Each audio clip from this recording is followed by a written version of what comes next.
বাপরে, তো বিশাল বড়। কত গ্রাম এটা? হাতে 3.5 গ্রাম। ডিম হলে তোমার হবে 100 গ্রাম।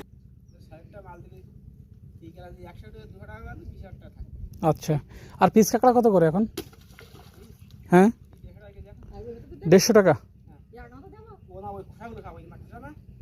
হ্যাঁ,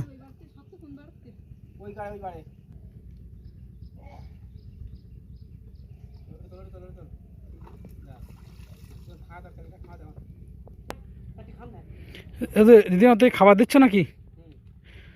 প্রতিটা বক্সে কটা করে দিচ্ছ? একটা। কালকেও কি দেওয়া লাগবে? ও, একদিন বাদে একদিন।